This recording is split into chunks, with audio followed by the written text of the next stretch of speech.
रुको, अगर एक खूबसूरत राजकुमारी को एक गरीब लकड़हारे से मोहब्बत हो, लेकिन पूरा महल उनकी मोहब्बत के खिलाफ हो, तो क्या उनकी मोहब्बत जीत पाएगी? लेकिन जब राजकुमारी को पता चला कि वह गरीब लकड़हारा असल में एक ऐसा राज छुपाए हुए है जो पूरे राज्य की तकदीर बदल सकता है, कहानी ने एक जबरदस्त मोड़ ले लिया। बहुत पुराने जमाने की बात है। बादलों से घिरे एक बेहद खूबसूरत राज्य में राजकुमारी मेहर रहती थी। मेहर दिल की बहुत नेक, मासूम और दूसरों की मदद करने वाली राजकुमारी थी। उसके महल में सोना, हीरे और कीमती मोतियों की कोई कमी नहीं थी। लेकिन मेहर को एक चीज की कमी महसूस होती थी, सच्ची मोहब्बत की। महल में हर कोई उसे राजकुमारी समझकर उससे बात करता था, लेकिन कोई भी उसे एक आम इंसान की तरह नहीं समझता था।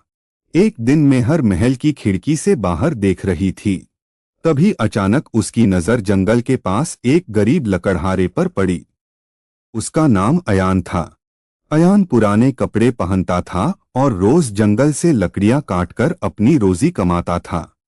लेकिन उसके चेहरे पर हमेशा मुस्कान रहती थी।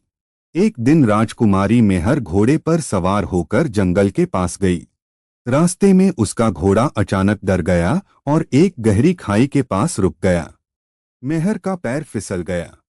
बचाओ! तभी अयान दौड़ता हुआ आया और उसने राजकुमारी का हाथ पकड़ लिया। अयान ने घबराकर पूछा, राजकुमारी, आप ठीक हैं? मेहर ने हैरानी से उसकी तरफ देखा। फिर बोली, तुमने मेरी जान बचाई है। तुम्हें बदले में क्या चाहिए?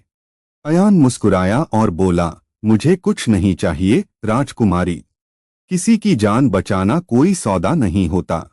मेहर के दिल में अयान के लिए पहली बार एक अजीब सी जगह बन गई। उस दिन के बाद मेहर अक्सर जंगल के पास जाने लगी।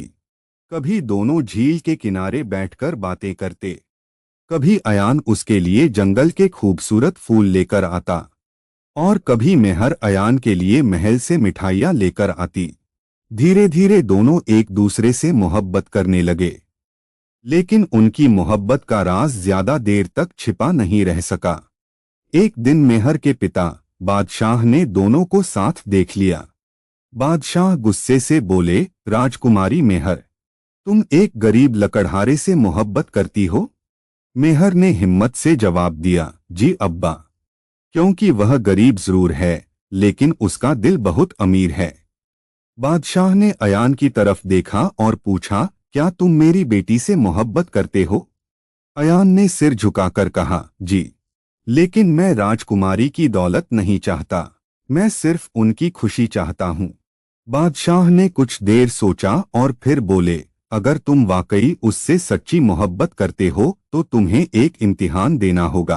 अगली सुबह राज्य के पास मौजूद एक पुराने जादुई जंगल में अयान को भेजा गया। लेकिन उस जंगल का एक खतरनाक राज था। वहां एक भयानक जादुई भेड़िया रहता था। अयान बिना डरे जंगल के अंदर चला गया। मेहर भी चुपके से उसके पीछे पीछे जंगल में चली गई। जंगल के बीच पहुंचकर अयान को वह नीला फूल दिखाई दिया। लेकिन जैसे ही उसने फूल की तरफ हाथ बढ़ाया, एक विशाल जादुई भेड़िया उसके सामने आ गया। मेहर डरकर चिल्लाई, अयान, भागो! लेकिन अयान भागा नहीं। उसने मेहर को अपने पीछे कर लिया। भेड़िया हमला करने ही वाला था कि अयान की नजर उसके पंजे पर पड़ी। उसके पंजे में एक बड़ा कांटा चुभा हुआ था। अयान समझ गया कि भेड़िया गुस्से में नहीं था, बल्कि दर्द में था। अपनी जान की परवाह किए बिना अयान धीरे धीरे भेड़िए के पास गया। उसने उसके पंजे से कांटा निकाल दिया। भेड़िया कुछ पल तक अयान को देखता रहा, फिर वह बिल्कुल शांत हो गया।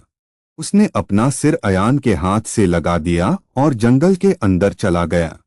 मेहर की आंखों में आंसू आ गए। वह बोली, तुमने अपनी जान खतरे में डालकर उसे भी बचा लिया। अयान मुस्कुराया और बोला, मोहब्बत सिर्फ अपने इंसान की हिफाजत करने का नाम नहीं है। मोहब्बत हर जिंदा दिल के दर्द को समझने का नाम है। अयान ने नीला फूल तोड़ लिया, लेकिन तभी अचानक उस फूल से एक तेज रोशनी निकली और उनके सामने एक विशाल जादुई दरवाजा खुल गया। दरवाजे पर लिखा था, सिर्फ वही दिल इस राज्य का सच्चा राजा बन सकता है जो दौलत नहीं, मोहब्बत को चुनता है। मेहर और अयान यह देखकर हैरान रह गए। तभी उनके सामने एक पुरानी जादुई तस्वीर दिखाई दी।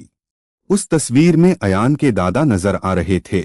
अयान को पता चला कि उसके दादा कभी इसी राज्य के असली वारिस थे, लेकिन उन्होंने अपना सिंहासन छोड़कर आम लोगों की तरह जिंदगी गुजारने का फैसला किया था।